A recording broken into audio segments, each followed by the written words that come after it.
Nag-umpisa tayo ng lesson 1. Mga lesson 1? The Gospel. Tapos ano yung lesson 2? The Word. Last Sunday, the Lamb of God. Okay. Tapos kung matatandaan nyo po, nagkaroon na tayo ng mga memory verse. No?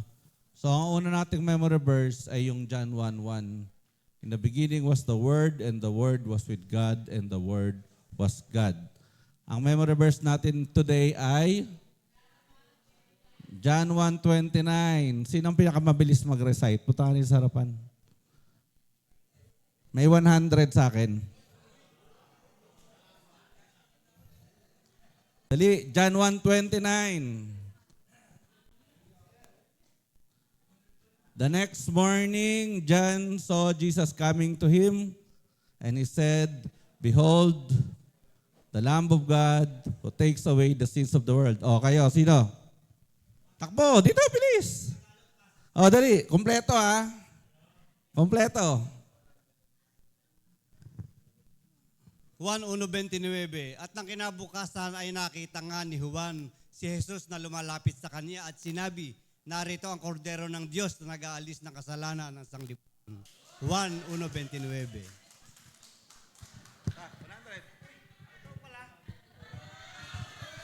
Oh, may isa pa. Takbo. 1, 2, bilis. Ay, nakaw. Sayang ang $2. Wala na. Walang ready mag-memory verse. Ngayon pa lang nag-memorize. Last Sunday pa in-announce yan, ba? Dali, si Ate Tess. At kinabukasan, nakita ni Juan si Jesus na lumalapit sa kanya at sinabi, "Narito ang kordero ng Diyos na nag-aalis ng kasalanan ng sanlibutan." Thank you. Yan. Next Sunday na uli. Okay. Ayan po, ang iksi-iksi ng memory verse natin. No? So, actually, isang sentence lang yon. So, tandaan po natin na, kasi po yung, kung mapapansin nyo, ang atin pong memory verses ay related doon sa message. No? So, lagi po yung magkakarugtong. Hindi siya iba. Actually, yung central theme ng message, yun yung memory verse. So for this Sunday, we will be talking about the temple of God. So the temple of God naman, no? So gumagana na ba? Yon. Okay, so ang atin pong objective for this morning ay for us to realize that we are God's temple and that Christ came to clean up our lives to make us a worthy dwelling place of God. So ang layunin po natin ay ating ma-realize na tayo yung templo ng Diyos at gusto ng Diyos na nililinis yung ating buhay para tayo maging karapat-dapat na kanyang tirahan.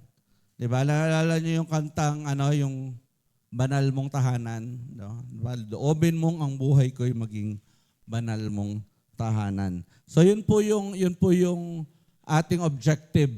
So kanina binasa natin yung tungkol sa physical temple, no? Kanina. So ano ba yung physical temple nung panahon ni Jesus? So the physical temple in Jerusalem was the building dedicated to the worship and service of God. So ito po actually nasira ito nung AD 70, no, nung tumangis. Nalala niyo yung verse, tumangis si Jesus sa Jerusalem. Kasi pinapredict niya yung pagkasira ng Jerusalem nung AD 70. So, yun pong kung anong meron ngayon sa Israel, hindi na yun yung original nung panahon ni Jesus. Pero ang purpose talaga nito ay i-dedicate para maging worship, no? Para maging place of worship ng mga tao. Pero ang nakakalungkot, anong nakita ni Jesus pagpasok na sa Jerusalem? Sabi po sa John 2:14, "And he found in the temple those who sold oxen and sheep and doves and the money changers doing business." So, pagdating sa templo, nakita niya, merong mga baka, may mga tupang pinagbebenta, meron mga kalapating binebenta, meron mga nagpapalitan ng pera. So may forex doon sa loob. So Jesus found sellers and merchandise being sold in the temple court. No? So ang nakita niya doon ay naging palengke. So hindi na nagagamit yung original purpose ng temple na ginawa ng palengke yung templo. Nung nakita yun ni Jesus, anong ginawa niya? So when he had made a whip of cords. Anong whip? Latigo. Ayan, whip of cords. He drove them all out of the temple with the sheep and the oxen and poured out the changers' money and overturned the table. So sabi sa John 2:15. So pinalayas niya yung mga baka, yung mga tupa, pinagtataob niya yung mga nag-exchange ng pera.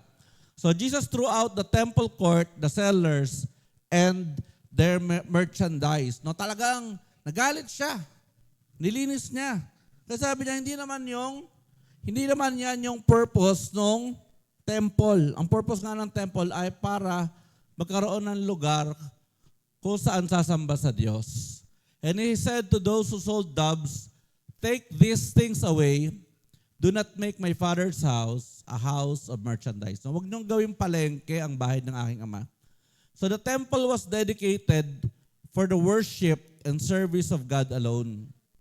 However, the people turned it into a marketplace to make earthly material profit for themselves. No? So nakakalungkot na yung unang templo, ang purpose niya ay para pagsamba sa Diyos, pero ginawang ng mga tao na para gawing commercial. No? Naging para na kumita para sa kanila. No? So, minsan po, nakakalungkot, hindi lang to nangyayari nung panahon nila. Kahit sa panahon natin, no, akala natin, nandito tayo sa loob ng church para mag-worship sa Diyos.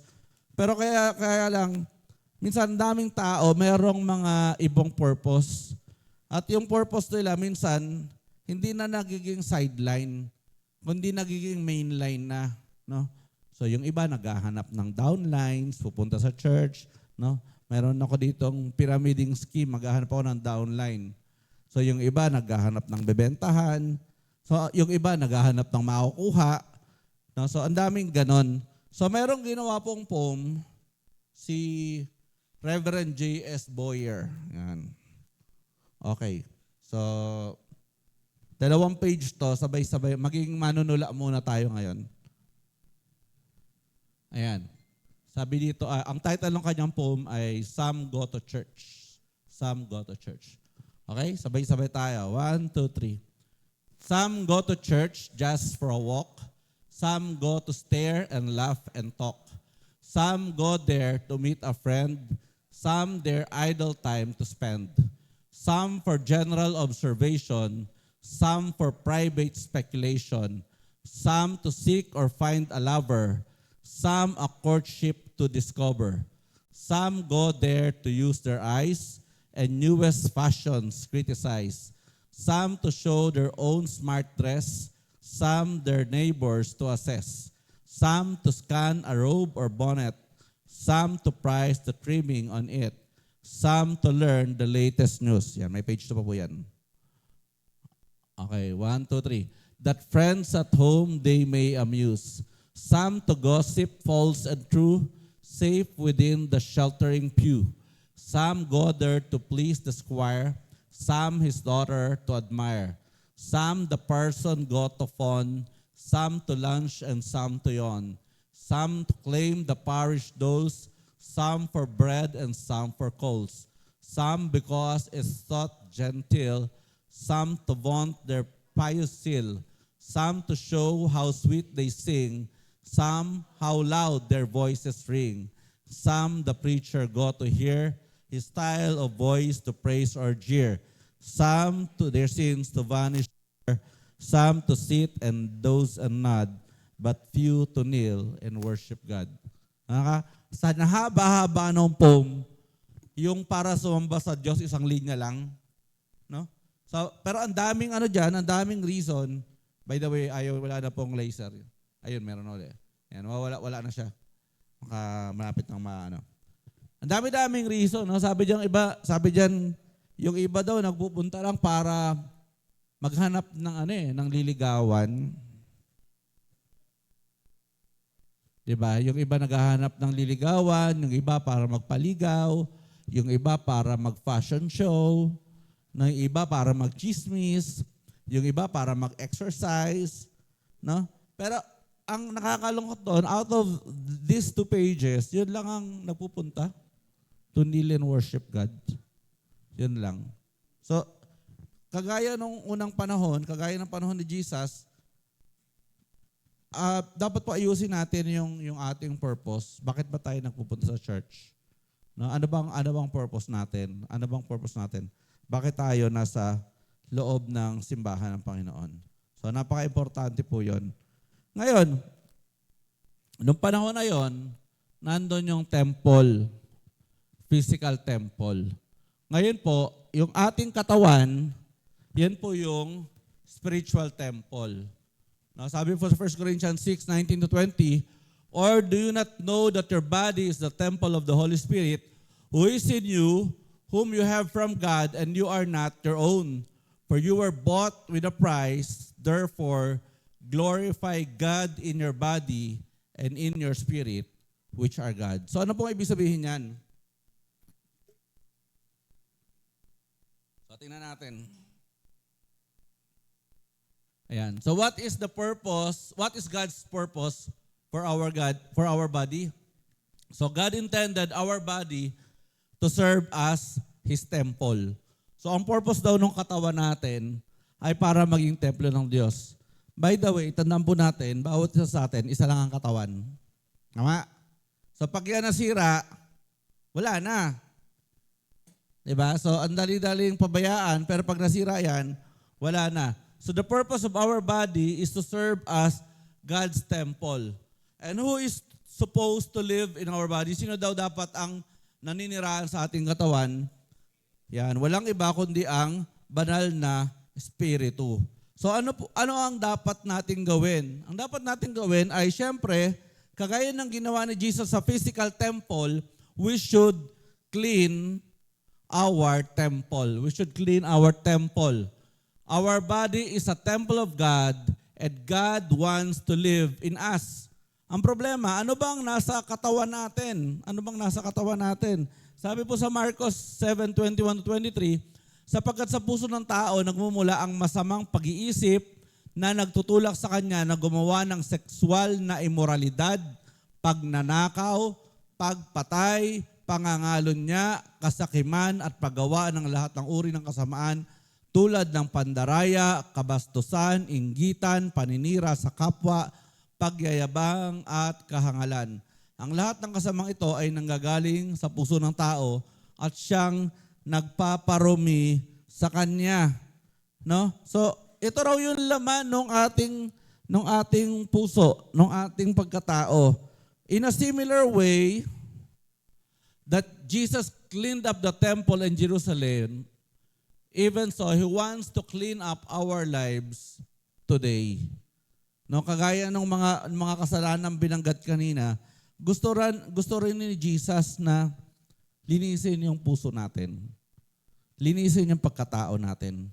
Kaya po, napaka-importante, bawat sa atin ay papasukin si Jesus sa ating puso. Papasukin si Jesus sa ating pagkatao para tanggalin niya yung mga maruruming bagay na which makes us unworthy to be God's temple, which makes us to be unworthy to be God's temple. Kaya lang po, napakadaling sabihin nun. Napakadaling sabihin. Alam nyo, isa sa napansin ko dito sa ating text, itong 3 verse na to. Pwede bang basahin natin ng sabay-sabay? Habang si Jesus ay nasa Jerusalem ng pista ng paglampas ng anghel, marami ang sumasampalataya sa kanya nang makita nila ang mga himalang ginawa niya. Pero hindi nagtiwala si Jesus sa pananampalataya nila dahil kilala niya ang lahat ng tao at hindi na kailangang may magsabi pa sa kanya tungkol sa mga tao dahil alam niya kung ano ang nasa mga puso nila. Kita niyo po, diyan sa 3 verse na yan, ano daw yung ginawa ni Jesus? Hindi siya nagtiwala dun sa sinasabi ng mga tao. Isa, maraming lumalapit kay Jesus. Pero tinitingnan niya, ito bang mga totoo ba to? Parang sa JLCC, di ba? Pag may program, daming tao. Kaya lang, anong difference natin kay Jesus? Tayo, ang dali nating matuwa. Ang daming umattend. Tuwan-tuwa tayo. Akala natin lahat yun totoo eh. Di ba? Yung pala, yung iba gusto lang mag-uwi ng bigas. Gusto lang nang makukuha. Pero si Jesus, hindi eh. Sabi niya, hindi nagtiwala si Jesus sa pananampalataya nila dahil kilala niya ang lahat ng tao. At hindi na kailangang may magsabi pa sa kanya tungkol sa mga tao dahil alam niya kung ano ang nasa mga puso nila. Alam po ni Jesus kung ano ang mga nasa puso natin. Hindi tayo makakapagtago kay Lord. Pwede sa ibang tao, pwede tayong maglagay ng fasad. Yung sa harap, napagkabanal naman ng taong to. Napagkabait naman ng taong to. Napakabuti naman ng tao nito. Pero yung puso natin, alam yun ni Lord. Kilala yun ni Lord. Alam niya yung mga struggles natin, yung mga iniisip nating marumi, yung mga kasalanan natin, yung mga galit natin, yung mga tao na nakita mo lang, gusto mo nang kung nakakapatay lang ang tingin, marami ka nang napatay. Diba? So kilala tayo lahat ni Lord. Okay? Sabi mo sa katabi mo, kilala ka ni Lord. So bawal sa atin, hindi makakapagtago sa Panginoon. So, how many people believe in Jesus during that time? Ang dami. Di ba? Ang dami tao nagpunta. Pero why did Jesus not entrust himself to those who believe in him? Bakit ba hindi siya naniwala? Kasi kakilala niya yung mga tao. Yung iba gusto lang. Imagine nyo, 2 beses siya nagpakain, di ba? Laging blockbuster. Yung isa, 5,000 yung lalaki. Hindi pa kasama yung asawa. Hindi pa kasama yung anak. Sabi nga nila, pag 5,000 times 3 yan. So 15,000 yan na tao. Tapos yung isa, 4,000. So 12,000 yan na tao. Tapos yung sumunod, marami na namang tao. Kaya nga, sabi ni Jesus sa mga sumunod, bakit ba kayo nandito? Hinahanap nyo na naman yung pararamihin kong isda at tinapay. Gusto nyo na naman kumain. No?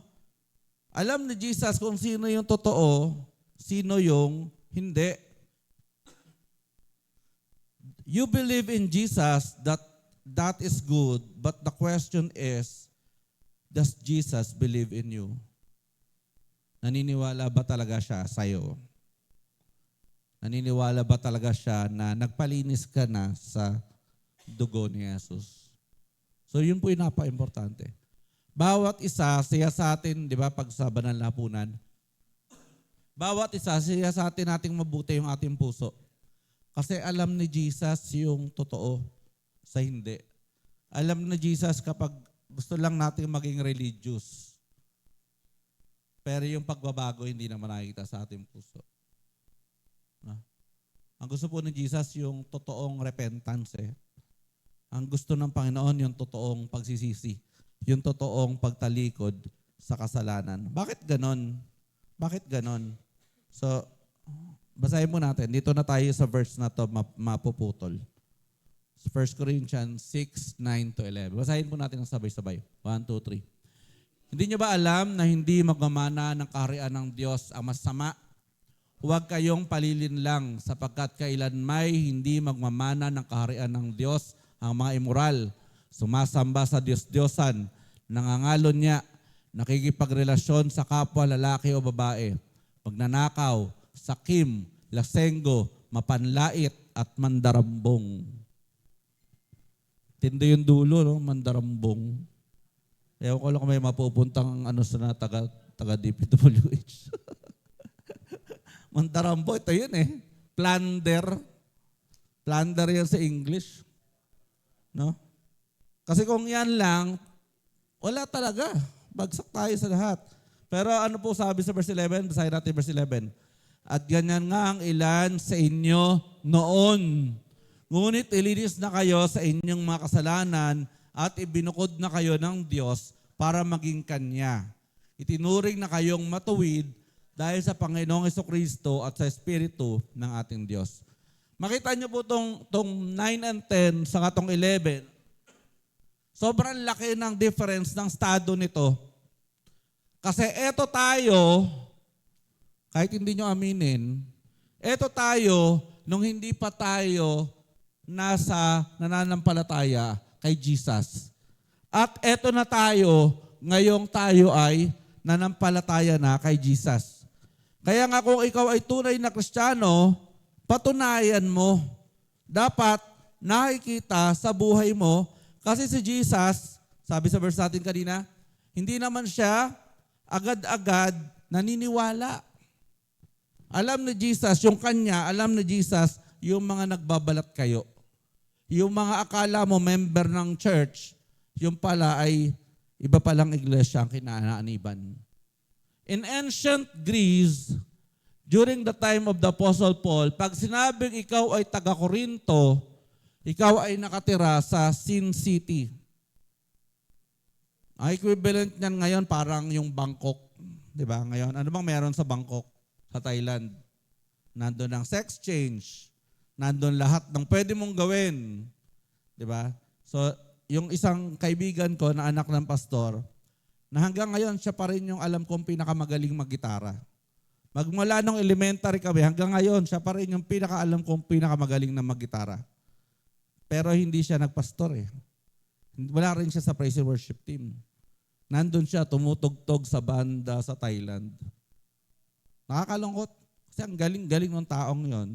Tapos binigay lang yung buhay sa dilim.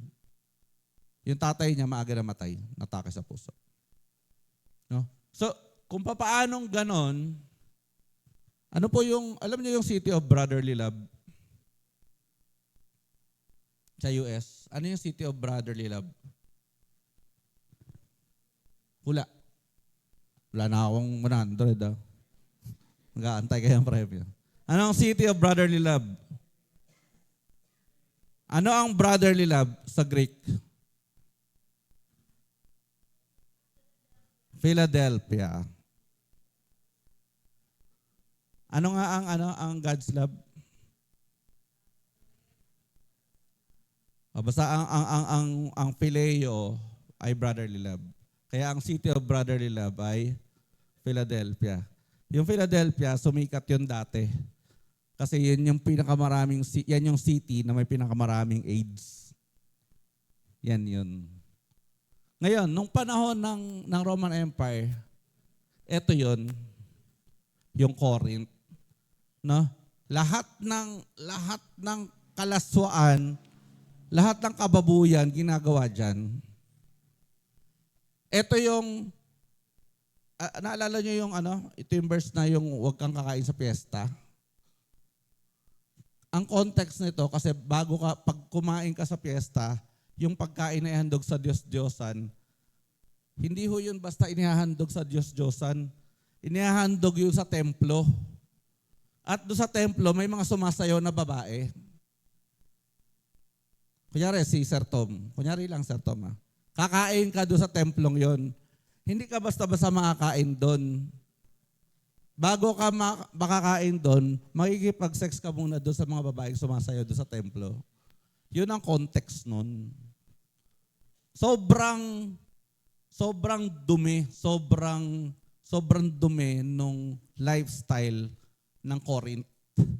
Yan yun, sobrang baboy. Actually, yung context, kaya nga ang daming nagtatanong ng context na, kasi nandito rin po sa Corinth yung verse na yung mga babae, manahimik kayo.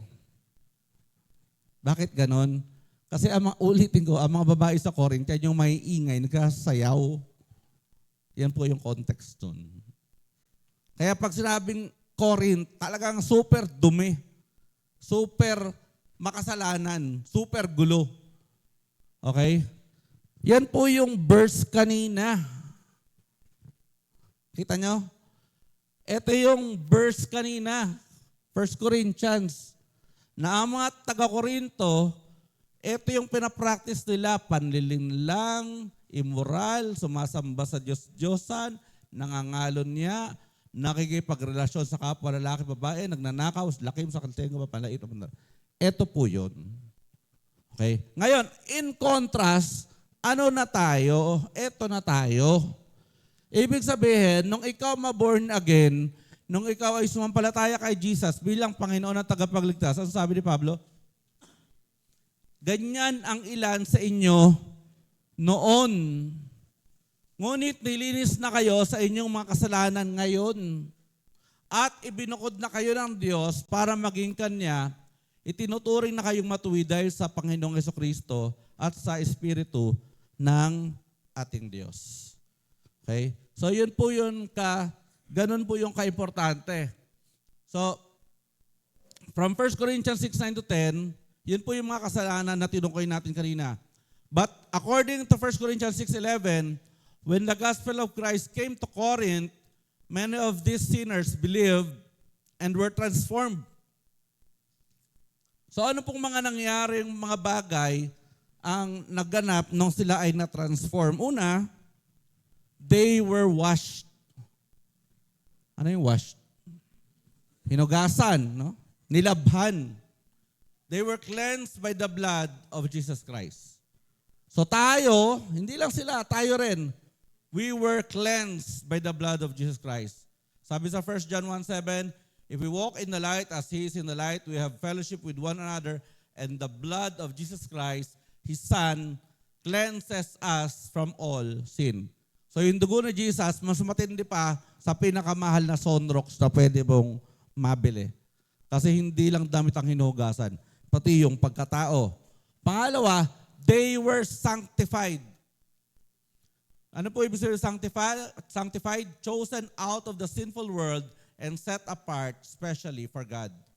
Sabi sa Ephesians 1:4, just as He chose in Him before the foundation of the world that we should be holy and without blame before Him in love. Sanctified. Tayo ay inihiwalay. Itinabi. Ibig sabihin, kung merong mga maruruming mga tupa, merong inihiwalay na isa, nilinis ng Diyos.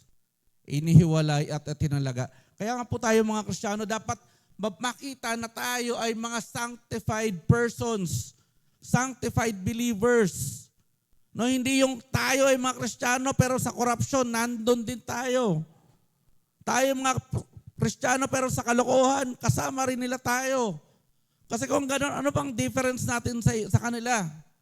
Nakakalungkot pag yung mga church leaders na nasasabihan na yung mga leader ng korupsyon, nakakapanting ng tenga. No? Kasi yung mga taong to, na sinasabi sila yung mga leaders ng Christian groups, they should be the examples. Because we were sanctified. Pangatlo, they were justified. Justified. All their negative standing in sin was forgiven and they were given a passive standing in Christ. Ano yung justified sa Tagalog? Pinawalang sala. Ibig sabihin, pag kumuha ka ngayon kung ang langit merong NBI clearance, pag kumuha si Lester ng NBI clearance, ano nakalagay? Ito si Lester, napakalokong bata nito. Lahat ito, mga kasalanan niya, 1, 2, 3. Hindi na yon. Kundi nakalagay, justified. Pinawalang sala. Ibig sabihin, lahat ng kalokohang ginawa natin, pinawalang sala na yan ni Lord. Binura na. Kasi lahat tayo, applicable yan sa atin. In Him we have redemption through His blood, the forgiveness of sins according to the riches of His grace. Sabi sa Ephesians 1:7. And all these divine gracious actions were made possible in the name of the Lord Jesus Christ and by the Spirit of our God. As a result, these former Corinthian sinners have become a temple of the living God. Dahil doon, yung mga dating taga-Korinto na sobrang dudumi, ay naging mga banal at naging mga living saints. Ngayon, hindi lang sila yon. Sino yung mga yon ngayon? Sino yung mga living saints ngayon? Tayo. Kaya Saint Kian, Saint CJ, Saint Christine, lahat. Yung katabi mo, pwede mo nang tawagin Santo at Santita. Saint Lester. Kaya sabi mo, Saint Lester, umayos ka. Ganon. Kasi tayo na yun. Kasi we were justified. No? We were sanctified. Tayo mga inihiwalay. Mga ibinukod. Kaya dapat po tayo yung example. Alam niyo, walang pag-asa ang mga Pilipino kundi yung mga Kristiyano. Di ba? Sabi nila, habang may corrupt, may mahirap. Pero habang mga Kristiyanong hindi naninindigan, mananatiling mahirap ang Pilipinas. Kasi yung mga Kristiyanong dapat nagiging Kristiyano, hindi nagpapa-Kristiyano. Okay? Kita niyo yung verse kanina? Grabe yung di ba? Grabe yung striking nung 9 and 10, saka yung reversal nung 11. So yun na po tayo. So anong kailangan natin gawin? Magpalinis tayo sa dugo ng Panginoon. Kasi yung ating mga katawan, balik tayo doon sa ating text ngayon, tayo yung templo ng banal na Espiritu. Ang katawan natin, ikaw, as a person, ikaw ang templo ng banal na Espiritu. Tingnan niyo yung katabi niyo. Ayan, sabi niyo, ikaw ang templo ng Holy Spirit. Tayo po yun. Kaya dapat makita sa buhay natin yung pagiging Kristiyano, lalo na sa mundong ating ginagalawan. You may think that the worst sinners are the Corinthians, but if you believe in Jesus, lahat naman po babaguhin niya. Kaya dapat lahat tayo manampalataya sa Panginoon. Sa atin pong suriin ng ating sarili, dito na po tayo magtatapos. Hinahayaan ko ba ang banal na Espiritu na baguhin ang puso ko? Ang aking katawan ay templo ng banal na Espiritu. Papaano ako namumuhay? Tumayo po tayong lahat bago tayo manalangin. Meron pong kanta rito si Rebecca St. James, yung Psalms 139. Buli-bulayin natin bago tayo manalangin.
Kami, Panginoon, na inyong iniligtas.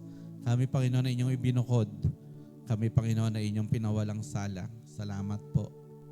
Lord, tulungan niyo po kami maging mga Kristiyano na mature. Tulungan niyo po kami maging mga Kristiyano na nagpapasakop sa inyo. Tulungan niyo po kami maging mga Kristiyano na nagpapalinis sa inyo. Yung aming isipan, Panginoon, ang aming puso, ang aming bibig, ang mga bagay na aming sinasabi, ang mga bagay na aming iniisip, ang mga bagay na aming ginagawa, linisin niyo po, Panginoon. Salamat po. Tulungan niyo po kami, Panginoon, na maging iba sa mundo. Maging set apart sa mundo na punong-puno ng karumihan, sa mundo na punong-puno ng korupsyon. Tulungan niyo po kami maging pag-asa. Pag-asa ng aming bayan. Pag-asa dahil kami, Panginoon, inyong ibinukod. Kami, Panginoon, na inyong itinangi upang kami, Panginoon, ay magbigay pag-asa sa iba at ang inyong liwanag, Panginoon, ay magningning sa bawat isa, sa bawat lugar kung saan nyo kami inilagay. Salamat po sa pangalan ni Jesus. Amen. Makakaupo na po tayo. Mamaya po sa ating kawan, paki-flash po yung message. Ito po yung gagawin, no? So, yan, next slide. Ay, ito pala yun. Yan. So, memory verse, John 1:29.